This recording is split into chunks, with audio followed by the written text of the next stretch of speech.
Is it cheaper to build your own deck, DIY style, or to hire a contractor? Let's find out. But why go small when we can go huge and save more money?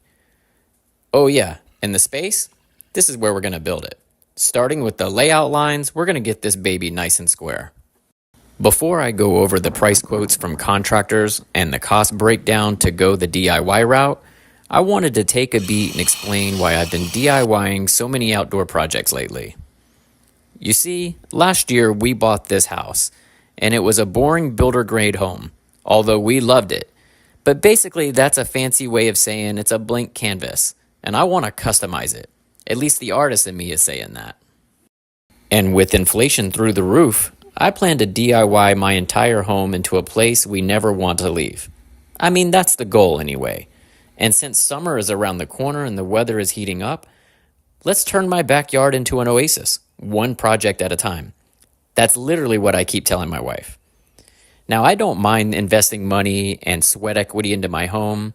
I mean, why not? I would rather do that instead of wasting money on travel.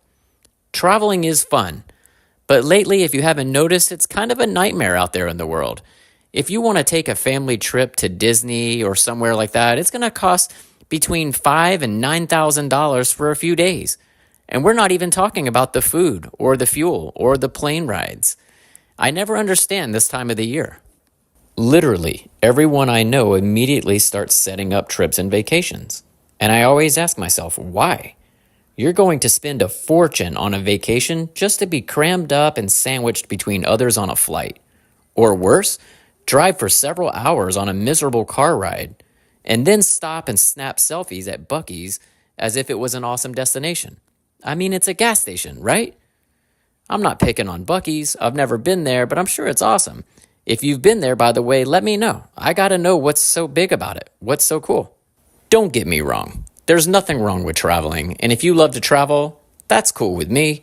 I just personally would like to invest my time and money into my home, so it's a place that I never want to travel away from. And with inflation and mortgage rates and everything what it is, I mean, our house payments are kind of like a vacation, are they not?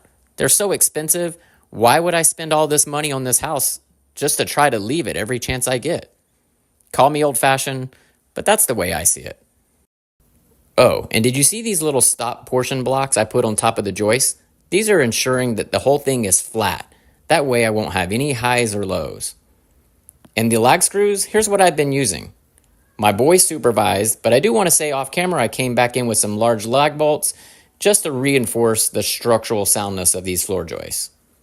After all, we don't want any sagging on the deck. And I know I'm just a DIYer, but I would like to come across as professional as I can.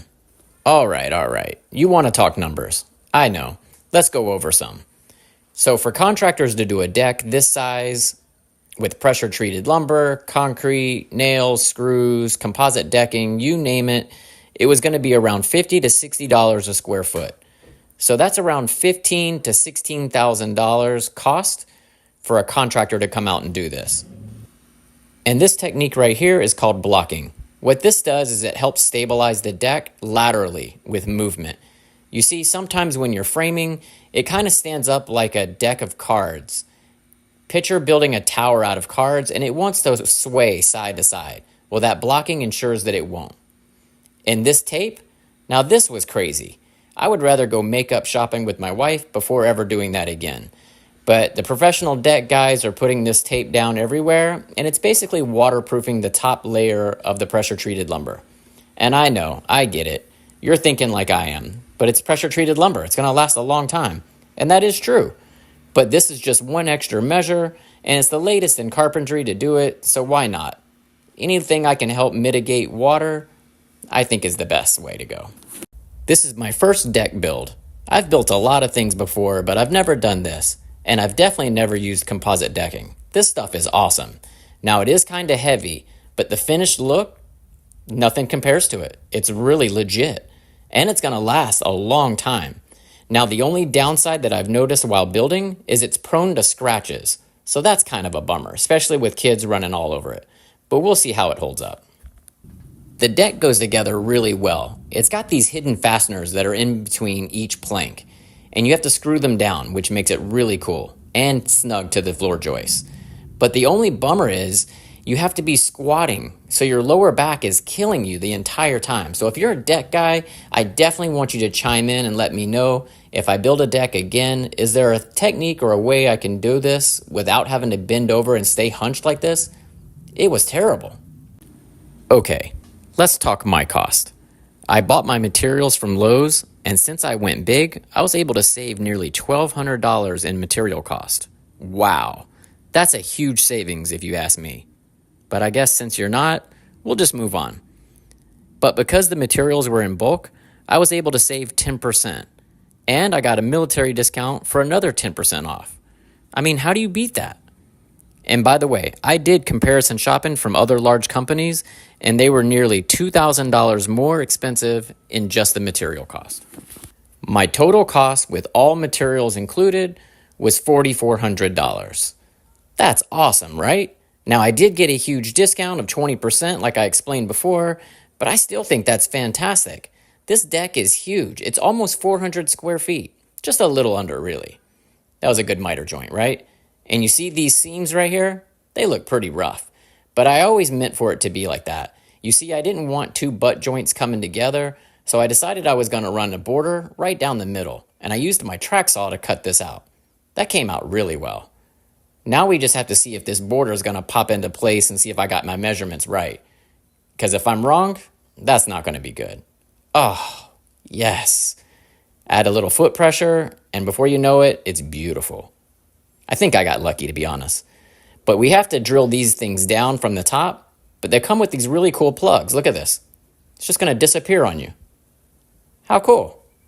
Man, they really thought of everything. But yeah, I left this back portion off. I've told you before, and I'll say it again. I've got ADHD, and I just wanted to stop and see what the picture frame border was going to look like. So, you know how it is. But I moved on, I came back to it, I got it done. I worked on those corners and got that picture frame wrapped all the way around this deck. This was really satisfying, and if I had to say it, it was the funnest part of the entire project. Let's do a recap of the numbers. My cost was $4,400, and a professional contractor was $15,000 on the low end. But I know what you're thinking. I didn't count my time or labor, and that's because this project was for me, not for a customer. And I did it after hours and on my time, free time. I didn't take away from my job. So DIYing like that, it's the way to go. I mean, I saved nearly $11,000. I would say that's a huge savings. But at the last minute, I decided to wrap the entire deck with a border, and I wanted to close off the bottom where the grade went down. I was a little bit worried about snakes or rodents, just wanting to nestle up under there. Now, what would I do? I have no idea. I don't want to hurt any creatures or any snakes, but I would like to deter them. So if you have an idea with that, let me know, because I know this extra blocking I did is not going to help. But it did help with the appearance of the deck, so that way it wouldn't appear unsightly with the grade dropping down. Take a look at this and tell me what you think. Pretty great for a first-time deck, right? It's completely flat, all the seams are perfect. It looks really well. I love it. I'm digging it. And more off, I hope my family's going to really enjoy it. I know my wife's going to enjoy trying to pick out some furniture for it. But this thing was legit. I literally had a blast, minus the backaches and living off of ibuprofen for 2 weeks while I built it. But here it is, and it's just time to take a nap. So would you DIY it?